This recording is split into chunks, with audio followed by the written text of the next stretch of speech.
आकाशवाणी नागपूर. राम औरंगाबादकर आपल्याला ठळक बातम्या देत आहे. आज जागतिक महिला दिन. या दिनाच्या पूर्वसंध्येला राष्ट्रपती द्रौपदी मुर्मू यांनी महिलांना शुभेच्छा दिल्यात.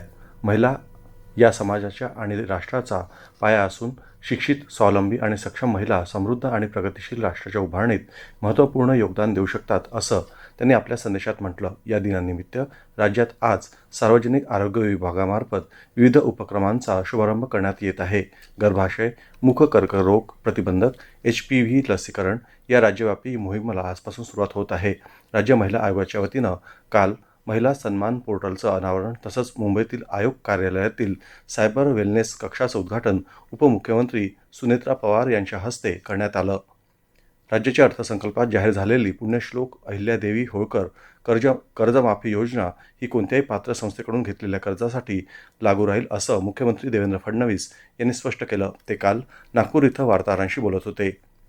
देशाच्या सामरिक शक्तीला नवी दिशा देण्याचं कार्य सोलर समूह करत आहे, असं मत मुख्यमंत्री देवेंद्र फडणवीस यांनी काल नागपूरमध्ये मिहान इथं सोलर डिफेन्स अँड एरोस्पेसच्या वतीनं उभारण्यात येणाऱ्या रोबोटिक्स आणि UAV सुविधा प्रकल्पाच्या भूमिपूजनावेळी व्यक्त केले.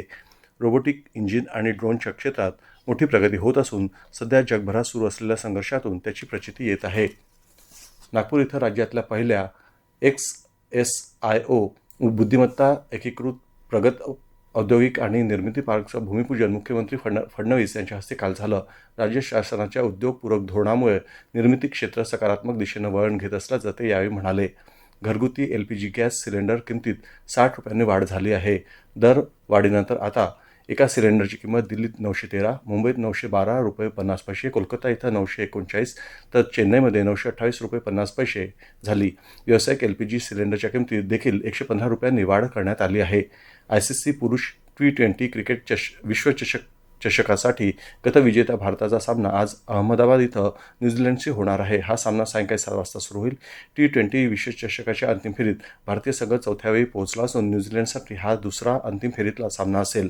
याबरोबरच हे ठळक बातमीपत्र संपलं. पुढील बातमीपत्र सायंकाळी 6 वाजता प्रसारित केलं जाईल. नमस्कार.